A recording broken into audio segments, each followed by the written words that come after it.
주기도문 강의 세 번째 시간입니다. 우리 주 예수 그리스도께서는 이 땅에 계실 때 누구보다 기도로 사셨습니다. 왜 그렇게 하셨습니까? 오직 우리 주 예수 그리스도만이 감당하실 수 있었던 구속 사역을 이루시기 위해서는 열심을 품고 기도하는 일이 너무도 중요했기 때문입니다. 기도를 통해 끊임없이 아버지 하나님과 교제하시면서 모든 능력과 지혜를 공급받으셨습니다. 이처럼 기도를 통해 모든 능력을 공급받으셨기에 고된 사명을 감당하실 수 있었습니다. 그런즉 그리스도는 기도를 가장 잘 가르쳐 주실 수 있는 분입니다. 누구보다 기도에 대해 정확히 아시며 누구보다 기도로 사셨던 분이니 누구보다 정확하게 기도를 가르쳐 주실 수 있습니다. 그래서 실제로 가르쳐 주신 것입니다. 이때 그리스도께서는 먼저 기도에 관한 잘못된 태도들을 바로잡아 주셨죠. 저랑 첫 시간에 이 얘기를 좀 나누셨어요. 스스로 기도에 대해 잘 알고 있다고 여기던 유대인들의 기도 습관에 대해 말씀하시며 그들의 행위가 외식에 지나지 않는다는 사실을 지적하셨습니다. 즉 절대로 사람에게 모이려고 기도하시면 안 된다는 사실을 우리 예수님께서 깨우쳐 주셨죠. 오직 기도는 거룩하신 하나님 앞에 겸손한 마음과 태도로 엎드리는 것입니다. 물론 이 시간 예배도 그러합니다. 이곳에 있든지 온라인으로 들으시든지 오직 하나님 앞에 엎드리셔야 합니다. 동시에 기도를 통해 자기 욕망을 이루려는 이방인들의 태도에 관해 언급하시며 그들의 기도가 우상 숭배와 다르지 않다는 사실을 지적하셨죠. 즉 기도는 단순히 하나님을 움직이려 하고 그래서 자기 뜻만 성취하려 한다면 이는 거룩하신 하나님을 한낱 인간을 위한 존재로 전락시키는 죄악입니다. 엄청 위험한 것입니다. 오히려 기도는 거룩하신 하나님의 뜻을 구하고 그 뜻이 이루어지기를 소망하는 것입니다. 이렇듯 그리스도께서는 잘못된 동기와 목적으로 기도하는 것을 경계하신 후 참된 기도요, 또한 참된 기도의 원리를 잘 드러내는 순전한 기도를 알려주신 거예요. 이것이 주기도문이죠. 지난 시간에는 저랑 주기도문의 도입부로서 서론 또는 부름이라 칭하는 부분을 살펴보셨어요. 하늘에 계신 우리 아버지요. 이 부름은 기도를 들으시는 하나님에 대한 믿음의 표현입니다. 다시 말해 참으로 기도하려면 그리스도 안에서 아빠가 되어주신 하나님을 믿어야 합니다. 하나님께서 우리의 선한 아버지가 되시니 오직 그분께 진솔하게 아랠 수 있습니다. 이 시간도 하나님께서 우리의 아버지이시니 우리가 하나님을 예배할 수 있다는 사실을 기억하셔야 돼요. 그리고 이제 우리의 간구를 하나님 앞에 아뢰는 거죠. 그럼 무엇을 간구해야 합니까? 제가 지난 시간 잠깐 설명드렸듯이 주기도문의 간구는요 6가지 또는 7가지가 등장을 해요. 그리고 이 간구들은요 크게 2가지 범주로 구분할 수 있어요. 먼저 나온 3가지 간구는 하나님과 관련되고요, 뒤에 나오는 3이나 4가지 간구는 실은 우리와 관련돼요. 그래서 저랑 이제 오늘부터 본격적으로 그 간구의 내용들을 살펴보실 텐데, 오늘은 첫 번째 간구입니다. 이름이 거룩히 여김을 받으시오며. 하나님과 관련된 첫 간구일 뿐 아니라 모든 간구의 첫 간구는 하나님의 이름이 거룩히 여김을 받으시는 것입니다. 그렇다면 이 간구의 의미가 무엇일까요? 우선 이 간구를 이해하려면 하나님의 이름이 지닌 의미를 이해하셔야 합니다. 무슨 말씀이냐면 고대 사회에서 이름이란 그 이름을 지닌 존재와 떨어질 수 없는 개념입니다. 이름은 그 이름을 지닌 존재 자체를 나타내고 의미하는 아주 중요한 방편입니다. 이 사실은 오늘 우리에게도 굉장히 익숙합니다. 우리는 누군가의 이름을 들을 때 곧장 그 사람의 됨됨이를 떠올립니다. 심지어 그 이름을 들으면 감정도 느껴요. 감정도. 그래서 요즘 우리나라 사람들 두 갈래로 쫙 갈라놓으려면 뭐 이름 하나만 얘기하면 된다 그러더라고요. 그러면 감정이 쫙 갈린다 그러더라고요. 제가 차마 이름은 얘기를 못하겠네요. 그러니까 누군가의 이름을 들을 때 저희는 실은 그런 반응들을 나타내요. 또는 어떤 사람을 향해 이름값을 한다거나 혹은 못한다고 평가하기도 하죠. 그러니까 예나 지금이나 이름이란 그 이름을 지닌 사람과 결코 분리될 수 없는 개념입니다. 그런즉 하나님의 이름은 곧 하나님 자신을 나타내는 방편입니다. 그러니까 이런 관점에서 하나님의 이름은 인간에게는, 우리에게는 참으로 중요해요. 왠지 아세요? 하나님께서는 인간의 이성으로는 온전하게 또는 완벽하게 파악할 수 없는 위대하신 분입니다. 무엇보다 죄는 인간을 하나님에 대한 무지한 상태로 만들어버렸죠. 그렇기에 하나님께서는 죄로 인해 그 지성이 어두워진 인간에게 위대하신 하나님을 알려주시려고 여러 가지 이름을 사용하셨습니다. 예를 들면 이렇죠. 하나님께서 모세를 지도자로 부르실 때 알려주신 이름이 있죠. 저랑 십계명 할 때도 하셨죠. 여호와라는 이름이에요. 그러니까 이 이름은 스스로 존재하신다는 의미를 지닌 것으로 영원부터 영원까지 존재하시고 다른 것을 의지하거나 도움받을 필요 없이 홀로 충족하시는 위대하신 분임을 나타내는 거예요. 또는 우리말로는 그냥 다 하나님 이렇게 성경에 표현되어 있지만 그 원어들을 보면요, 엘샤다이라는 이름이 있어요. 이것은요, 여호와께서 전능하시다는 사실을 나타내는 거예요. 여호와 라파, 우리의 질병을 치료하시는 하나님을 나타내요. 여호와 라, 그분이 우리의 목자가 되신다는 사실을 알려줘요.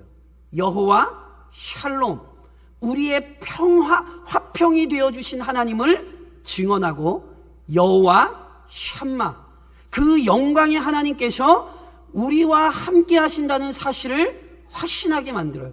그 외에도요, 실은 우리말로는 그냥 여호와 하나님 이렇게 간단하게 우리말로는 그렇게 번역이 돼 있지만 원어 성경으로 보면 여호와 니시, 여호와 차드누키, 여호와 이레, 여호와 체바우트, 그러니까 참으로 부족하고 한계가 많은 인간이 하나님의 영광을 풍성하게 이해하게 하시려고 하나님이 이 다양한 이름들로 자신을 나타내 주시는 거예요. 그래서 이처럼 하나님의 이름이 하나님 자신의 본성과 성품, 능력과 권위를 드러내는 방편이기에 절대로 하나님의 이름을 경홀히 여겨서는 안 됩니다. 얼마 전에 저랑 살펴보셨던 십계명의 세 번째 계명이 무엇입니까? 출애굽기 20장 7절에 이렇게 기록했죠. 너는 내 하나님 여호와의 이름을 망령되게 부르지 말라. 여호와는 그의 이름을 망령되게 부르는 자를 죄 없다 하지 아니하리라. 이 말씀은 정말 사실이에요. 그래서 말라기 1장 6절에 보면 말라기 선지자를 통하여 하나님께서 이렇게 심판의 말씀을 선언하세요.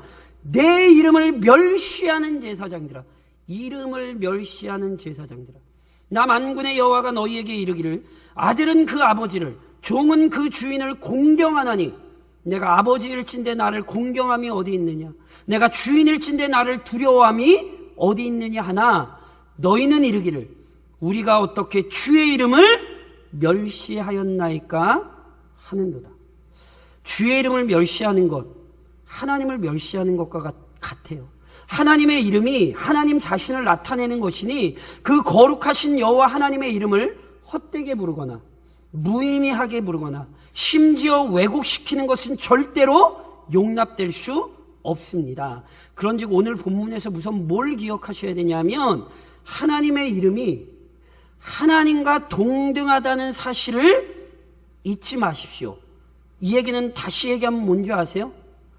내가 오늘 그분의 이름을 부르며 기도하는 것이 큰 영광이요 특권임을 감사하십시오. 이게 바로 이 간구가 우선 우리에게 이야기하는 거예요. 그리고 더 나아가서 그리스도께서 가르치셨듯이 하나님의 이름이 거룩히 여김을 받으시기를 간구해야 합니다. 제가 앞서 설명드렸듯이 하나님의 이름은 하나님 자신을 나타냅니다.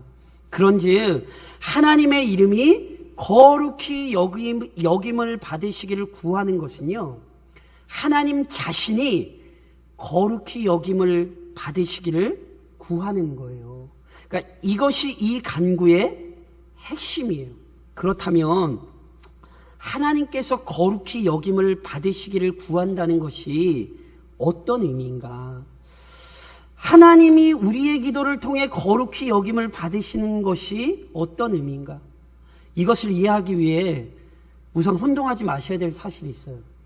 제가 아까 여호와라는 이름에서 말씀드린 것처럼 여호와 하나님께서는 홀로 완전하신 분으로서 거룩에 있어서도 스스로 온전히 거룩하십니다. 믿으시죠? 안 믿으신다고 이 사실이 변화되는 건 아니에요. 하나님은 홀로 스스로 거룩하세요. 그러니까 보세요. 우리가 기도하면 하나님께서 더 거룩해지고 우리가 기도하지 않으면 하나님께서 덜 거룩해지고 이렇게 생각하시면 큰일 나요. 하나님은 우리의 기도와 상관없이 그는 홀로 완전하시며 거룩하신 분이에요.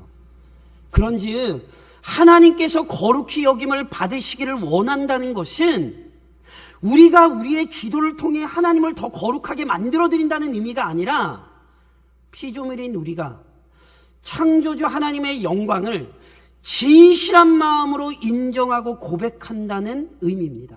그래서 이것을 제가 조금 더 구체적으로 이렇게 설명드릴 수 있어요. 우선 하나님의 이름 또는 하나님께서 거룩히 여김을 받으시기를 간구하는 것은 하나님께서 우리와는 철저히 구별된 분이라는 사실을 고백하고 인정하는 것입니다.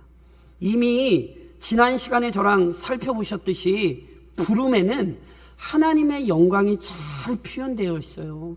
하나님이 어떤 분이십니까? 하늘에 계신 하나님은 하늘에 계신 분이에요.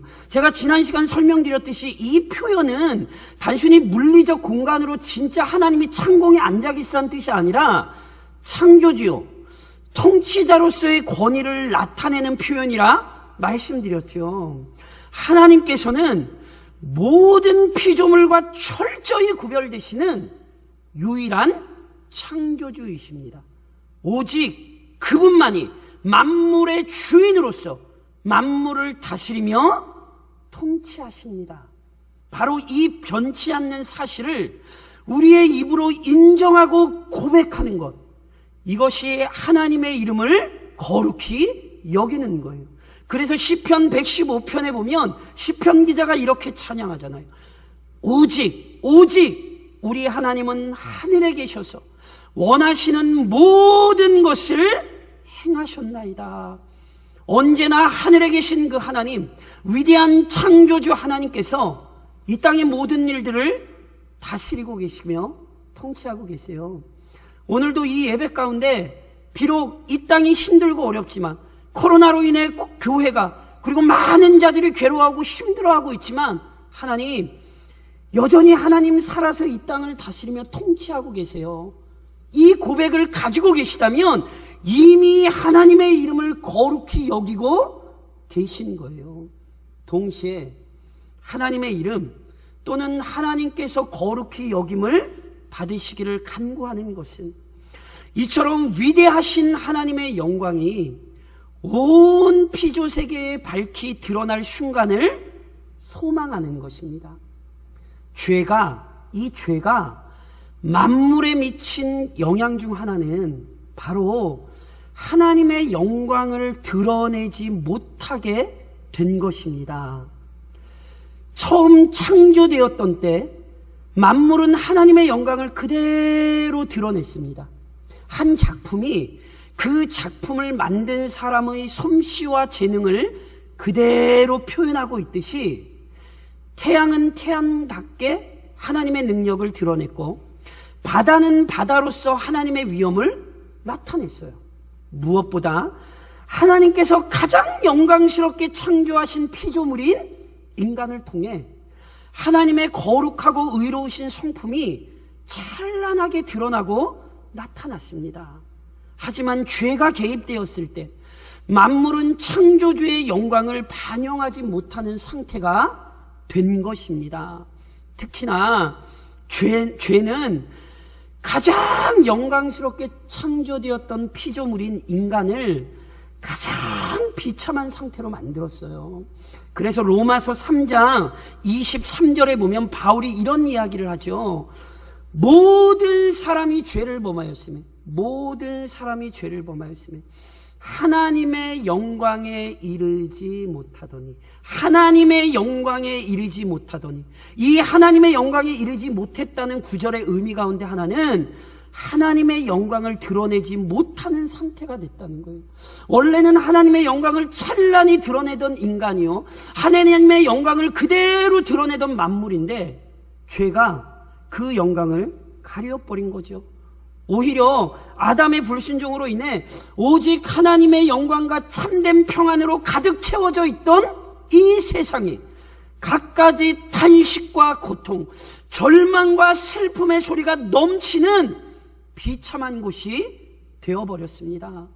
제가 이미 수차 말씀드렸듯이 코로나19라는 이 전염병 속에서 우리는 반드시 이 사실을 떠올려야 돼요. 왜 이런 고통과 아픔이 이 세상에 넘치게 되었는가?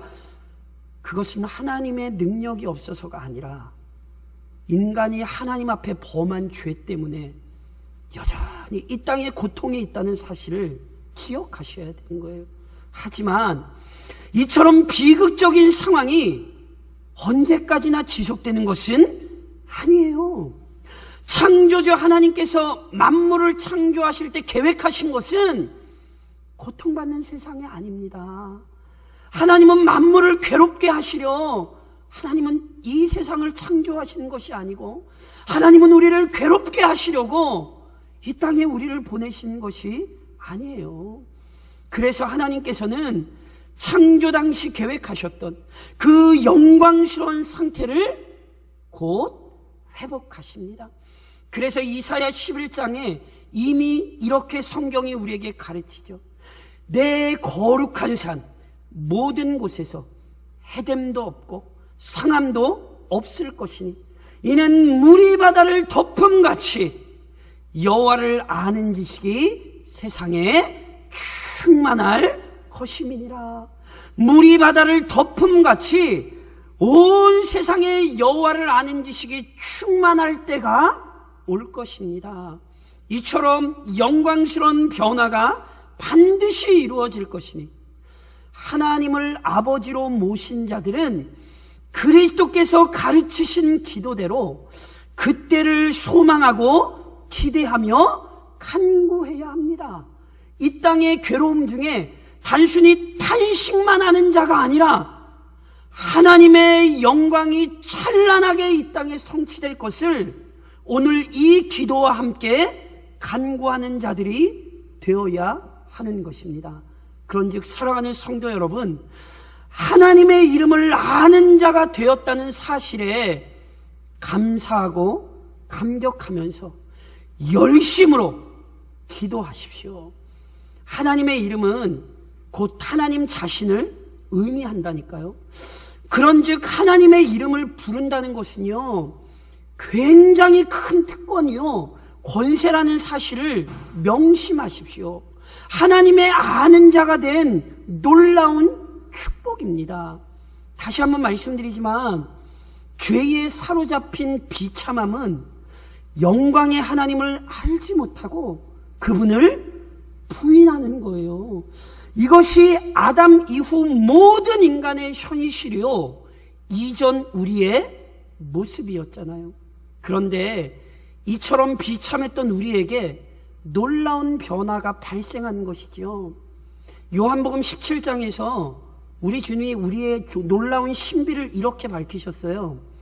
세상 중에서 내게 주신 사람들에게, 세상 중에서 내게 주신 사람들에게 내가 아버지의 이름을 나타내었나이다. 우리 주님이 하신 것이 아버지의 이름을 알리신 거예요. 그리스도께서 이 땅에 오셔서 우리에게 아버지의 이름, 즉 하나님을 알려주셨습니다. 그리스도께서 길이요 진리요 생명이 되사 우리를 거룩하신 하나님 앞으로 인도하셨지요.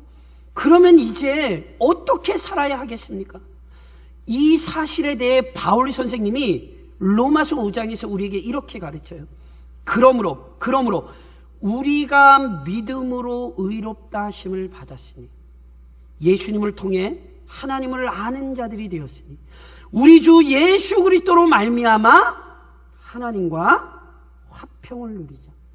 우리는 하나님과 화평을 누리는 자들이에요. 즉 죄를 심판하시는 거룩하신 하나님을 두려워하는 자들이 아니라 거룩하신 하나님을 사랑하고 의지하는 자들로 살아야 합니다. 순결하신 하나님, 공의로우신 하나님과 온전한 화평을 누릴 수 있는 자들이 되었고 누려야 돼요. 바로 이 변화의 증거로서 하나님을 아빠라고 부르며 기도할 수 있고 그 기도의 삶을 오늘도 나타낼 수 있는 거라니까요. 그런즉 하나님을 아는 자들로 변화된 특권을 기억하며 더욱 힘써 기도하십시오. 한탄과 절망에 빠져 계시지 말고 창조주요 통치자이시며 언제든 그 능력을 드러내시는 하나님을 아는 자답게 기도하십시오. 동시에 기도의 우선순위를 항상 인식하며 기도하십시오. 뭐요? 기도의 우선순위요. 그리스도께서 가르쳐 주신 기도는 우리가 무엇을 간구해야 하는지 알려주죠. 그런데 동시에 주기도문은 기도할 때 명심하고 따라야 할 순서도 알려줍니다. 그 본문에서 그리스도께서는 우리의 필요가 아닌 하나님과 관련된 간구를 앞세우십니다. 십계명에서 하나님 사랑이 먼저이듯이 기도에서도 하나님의 영광을 구하는 것이 먼저입니다. 제가 이방인의 기도를 언급할 때도 설명했듯이 죄에 물든 인간의 본성은요, 기도를 통해 우선 자신의 욕망을 채우려고 해요. 더 정확히 말하면 자신의 욕망만 채우려고 하죠. 하지만 참으로 하나님을 알고 그 이름의 영광을 아는 자들은 다릅니다. 그래서 이와 관련해 앤드류 머레이라고 하는 탁월한 우리 믿음의 선배가 이런 언급을 해요.